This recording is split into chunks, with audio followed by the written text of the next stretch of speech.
पिछले दिनों आपने एक अखबार की रिपोर्ट दे सुनी होगी।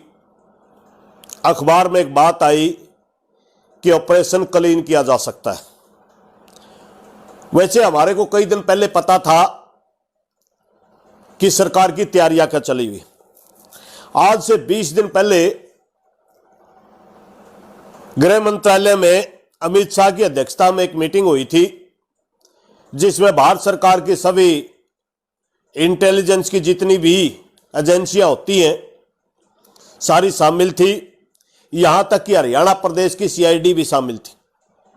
और उसके अंदर हमारे गृह मंत्री जी ने साफ साफ उन एजेंसियों की ड्यूटी लगाई थी कि पता लगाइए कि किसानों से कैसे निपटा जाए। सबसे पहले तो बड़ा दुर्भाग्य है इस देश का कि हमारे गृह मंत्री ये नहीं सोचते कि किसानों से बातचीत करके इनको सम्मानजन कैसे घर भेजा जाए, किसानों की समस्या का हल कैसे किया जाए, बल्कि तैयारी ये करते हैं कि किसानों से कैसे निपटा जाए। उसी तरह पूरे हरियाणा प्रदेश के अंदर सीआईडी के साथियों ने रिपोर्ट इकट्ठी की और ये पता लगाया कि किस गांव से कितने किसान सिंगू बॉर्डर पर थे, किस गांव से कितने किसान टिकरी बॉर्डर पर थे, क्या वो घर आ चुके हैं, और अगर घर वो आ चुके हैं तो उन किसानों की मानसिक स्थिति क्या है, क्या वो आंदोलन लंबा चलने की वजह से उनमें कोई मायूसी आई या वो दुगने आंदोलन के प्रति कमिटमेंट करते हुए ज्यादा मजबूती से बातें कर रहे हैं। ये सारी बातें हरियाणा की सीआईडी ने केंद्र को भेजी। ये जो अखबार हरियाणा के अंदर से जो रिपोर्ट छपी ये दिल्ली से छपनी थी। दुर्भाग्य है कि हरियाणा से ये रिपोर्ट छपी अखबार के अंदर। सरकार की अपनी तैयारियां हैं। वो चाहती है कि कोरोना का नाम लेकर के देश के अंदर एक ऐसा माहौल बनाया जाए कि भारत सरकार का हर नागरिक यह सोचने लगे कि किसानों का आंदोलन गलत है। और सच्चाई क्या है कि जब से हमें 5 महीने से लगातार यहां बैठे हैं, 300 से ज्यादा हमारे किसान शहीद हुए, किसी कोई भी किसान कोरोना से शहीद नहीं हुआ। 5 महीने से लगातार हम यहां बैठे हैं, किसी भी किसान को कोरोना की कोई भी पॉजिटिव रिपोर्ट नहीं आई। यानी किसान बिल्कुल पूरी तरह सुरक्षित है, पूरी तरह कोई वाक नहीं बढ़ा हुआ है किसी कोरोना जैसी बीमारी का। साथियों, उसका बहाना लेकर के हमारे आंदोलन को बदनाम करने की ये सरकारों की साजिश है। तीसरी एक, पूरे हमने बहुत बड़े स्तर पर एक मीटिंग लेकर के एक विचार मन में आया जो आप लोगों को मैं बता देना चाहता हूं। आंदोलन बहुत लंबा चल सकता है और लंबा आंदोलन चलने की वजह से हमारे को बहुत सी चीजों की आगे जरूरत पड़ने वाली है। जिस तरह हरियाणा के गांव में हम मंदिर के लिए, अखाड़े के लिए, किसी तरह की अगर कोई संस्था है, जब फसल आती है तो हमें गेहूं इकट्ठी करते हैं, उसी तरह बहुत से किसान नेताओं ने विचार करके एक आपसे अपील करने के लिए कहा है कि पूरे हरियाणा के अंदर हर किसान घर से एक एक पीपा गेहूं का इकट्ठा किया जाए। गांव की कमेटी उस गेहूं को रखे। हमें तत्काल भी जरूरत पड़ सकती है, क्योंकि साथियों हम किसान हैं और किसान का काम आप जानते हैं उत्पादन करना, और किसान का काम पूरी जो जनता है, पशु पक्षी तक भी उनको अन्न उपलब्ध करवाना है। हम अपने फर्ज से नहीं भाग सकते। कोरोना का बहाना लेकर के दिल्ली के अंदर लॉकडाउन लगा दिया गया और दिल्ली में लगभग 2 करोड़ जनता है और उस 2 करोड़ जनता में से 50 और 60 लाख वो जनता है।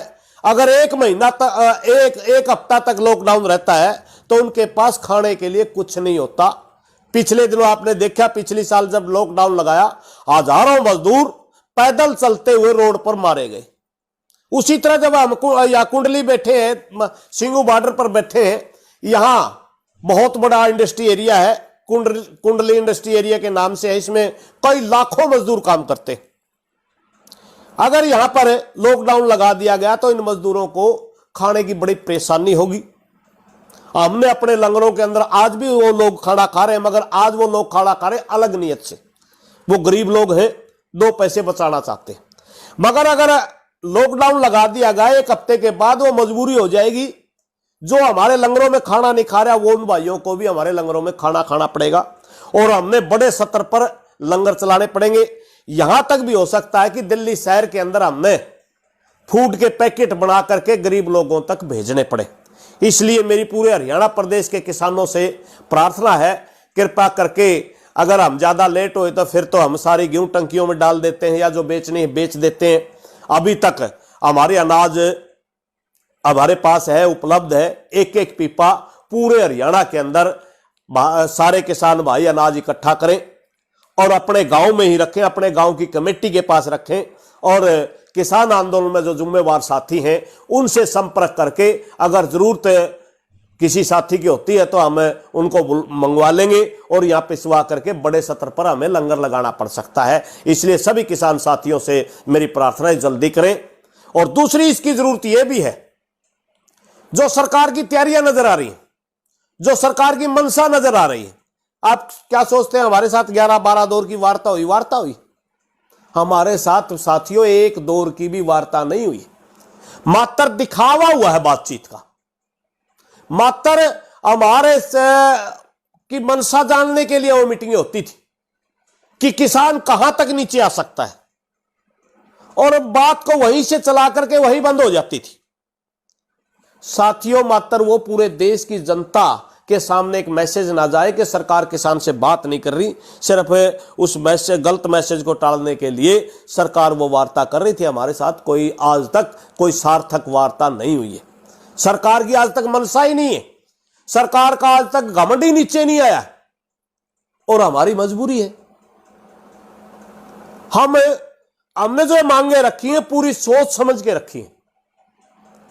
हम कोई बहुत बड़ी बात नहीं मांग रहे।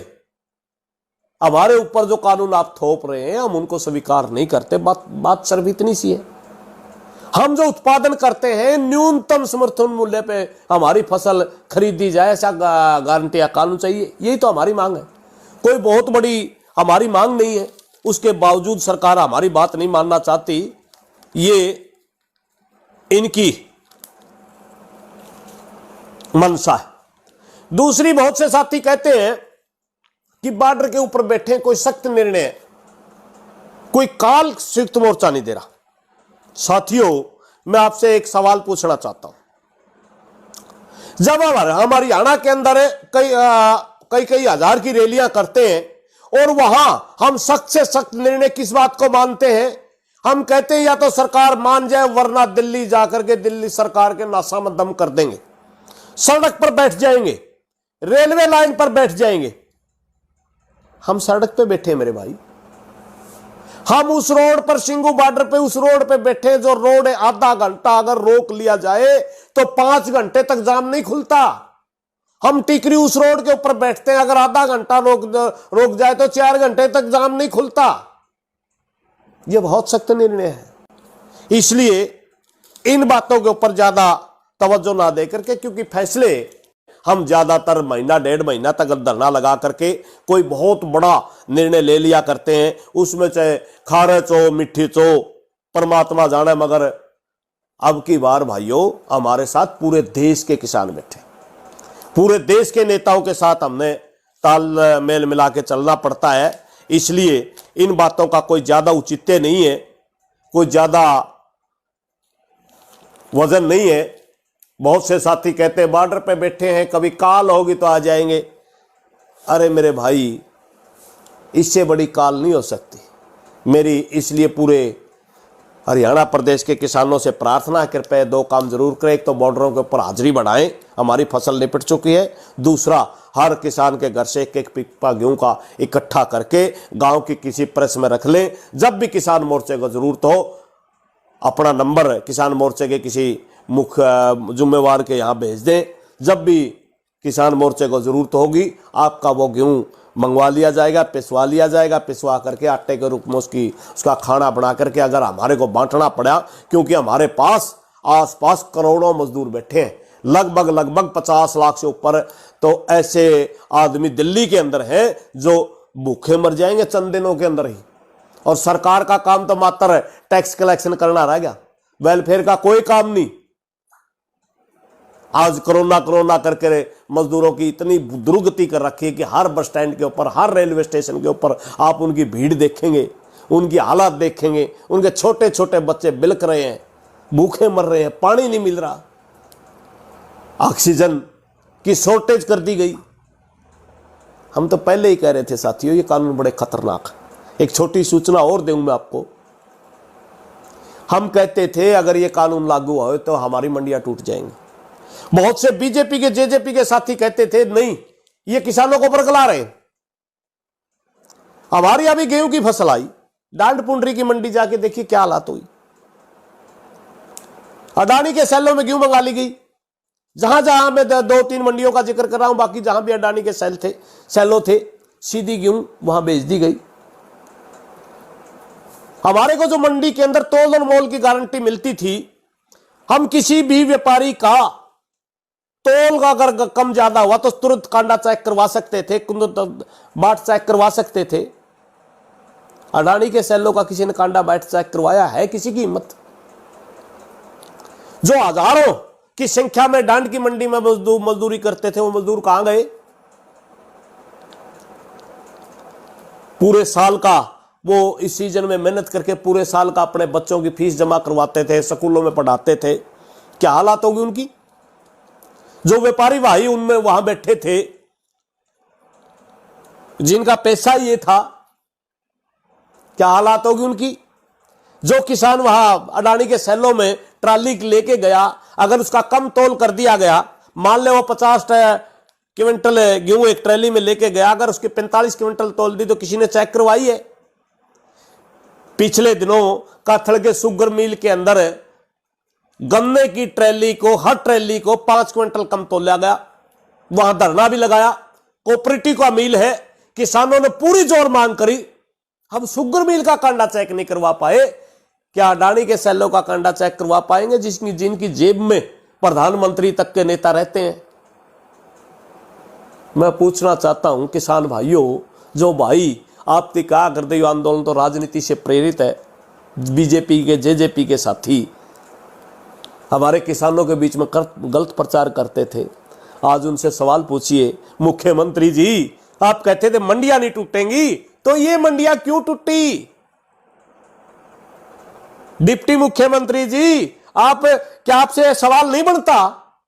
आप कहते थे किसान तो बहका रखा है, क्या आपसे सवाल नहीं बनता? क्या आपने अभी एसेंशियल कमोडिटी एक्ट की जब हम बात करते थे, बहुत से साथी कहते थे कहां काला बाजारी होगी? कोरोना के नाम पर जब बाहर से खाद्यान्न तेल आना बंद हुआ तो आज खाने के तेल में आग लगी हुई है। हालांकि किसान को बड़ा फायदा हुआ कि हमारी सरसों 7,000 बिकी, मगर काला बाजारी कितनी बड़ी आपको पता है? ऑक्सीजन की काला बाजारी कितनी बढ़ रही है आपको पता है? प्राइवेट में सिलेंडर कितने ले लो खून है, क्योंकि डबल रेट में मिल रहे हैं, दुगने रेट में मिल रहे हैं, तिगने रेट में मिल रहे हैं। और सरकारी जहां ऑक्सीजन की सप्लाई होती है उन हॉस्पिटलों में चाहे कितने बंदे मरे, ऑक्सीजन नहीं मिलती। कितनी चरम सीमा पे है आज के दिन ये काला बाजारी। क्या हमने ये दिन देखने के लिए मोदी जी को पीएम बनाया था कि पूरे देश को आप उद्योगपतियों को यहां बेच देंगे? इसलिए साथियों, ना तो बकाया लागना किसी का और ना ही किसी तरह का भ्रम पड़ना। हम ये आंदोलन बगैर जीते, बहुत से साथी कहते ना वह कोरोना फैल जाएगा, बॉर्डरों से किसानों को उठा दिया जाएगा। जब तक हम ये आंदोलन जीत नहीं लेते, हम किसी भी सूरत में इस आंदोलन को वापस नहीं लेंगे।